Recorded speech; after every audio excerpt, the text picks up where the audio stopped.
Bonjour YouTube, je suis Sébastien et bienvenue dans l'univers éblouissant de la neige. Le chien, il est en extase. Il mange de la neige, il joue dans la neige, il court dans la neige, il noie sa balle dans la neige. C'est la fête.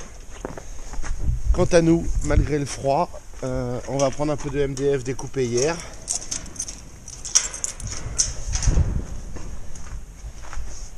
Je reviendrai mettre de l'ordre ici pendant que ça tourne. Et je vais aller jouer à faire tourner la CNC un petit peu. Mettons, ça suffira pour ce voyage. Alors, je vais commencer par réessayer mon puzzle parce que ça m'a vexé la dernière fois. J'ai aussi découvert une fonction très intéressante de fusion qui me permet d'avoir un modèle de fabrication qui me permet de séparer les pièces, alors que dans le modèle normal, je peux vous le montrer, c'est encore tout en un seul morceau. Vous voyez, c'est ce qui me permet de continuer à modifier là et ça affectera l'autre. Je trouve ça génial. Il y a aussi une fonction qui permet d'étaler les pièces sur une planche d'une dimension pour la découpe justement, mais ça c'est dans la version payante. Donc j'en suis pas à payer 500 balles pour avoir accès à ça. On va le couper dans du 5 mm, ça suffira bien pour faire un test, hein. On va pas se mentir. Et on avisera à partir de là. Post-traité. Ok. Test puzzle 2. Hein. Je garde tous mes fichiers, il faudra que je mette de l'ordre. Hein. J'efface toujours cette ligne G28, G91, Z0 parce que ça m'a posé des problèmes. Il faudra que j'élucide ce que c'est en pratique. Et si je vais dans le Candle, je fais Open. Hop, ouvrir. Vous voyez mon puzzle. J'ai mon 0 réglé déjà au coin de là où je veux commencer. Et maintenant, showtime.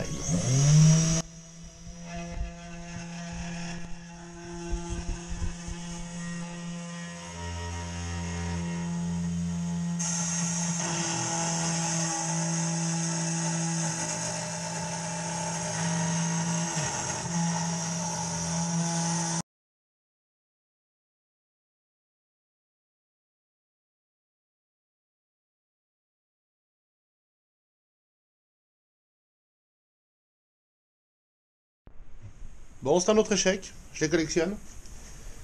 Quelques leçons. Le MDF de 5 mm fait 3 mm. Ce qui fait que, comme vous l'avez vu, mes hauteurs de passe n'étaient pas bonnes du tout. Ensuite, ça s'effiloche beaucoup moins quand on le découpe. Résultat, même en jouant avec un peu de papier de verre, ça ne s'emboîte pas du tout. Il faut que je crée une surépaisseur pour ça, qui permettrait de l'emboîter. C'est pas grave, il y a une fonction d'enfusion.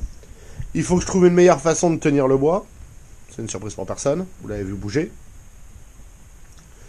Mais la fraise va très bien, c'est pas chaud, c'est pas plus chaud que ça ne devrait l'être en tout cas. Et elle est toujours tout aussi piquante. Et ma boîte fonctionne, on a plein de merdier dedans, il n'y en a pas autour. Beaucoup moins en tout cas. Peut-être un peu de poussière, mais c'est tout. Voilà. Donc, c'était à 500 mm par minute, je crois. Je vais vérifier. 500 mm par minute. Le problème, c'est que mes profondeurs de passe de 3 mm, c'était une mauvaise idée. Essai suivant. Après échec du premier essai, j'avais parmi le 0 le reset. Le reset, le 0.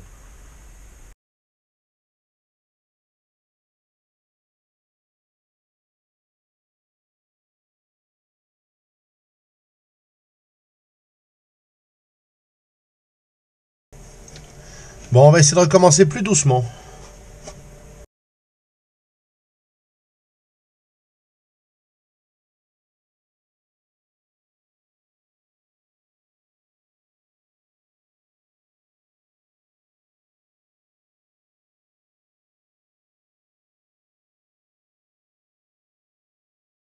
Bon, voilà la pièce.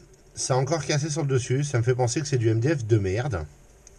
Le plan de cette pièce, avant que je continue à péter un plomb, c'est de pouvoir mettre là et serrer quelque chose. C'est idiot. Mais ça permettrait de caler une planche pour l'usiner sur toute la longueur. Il faudra en faire plusieurs, évidemment. Mais dans la théorie, elle est bonne. Dans la pratique, comme c'est du MDF de merde, il se décolle. C'est quasiment plus proche du contreplaqué que du MDF, en fait. Donc je sais pas bien comment je vais m'en sortir avec cette saleté. C'est pénible.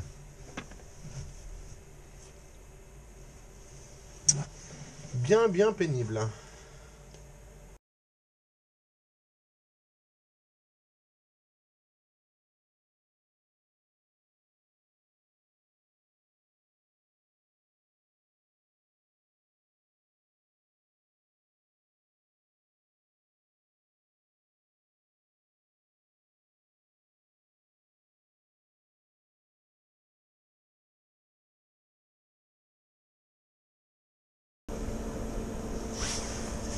Bon, donc 1,5 mm d'épaisseur, de surépaisseur radiale sur les deux, c'est trop.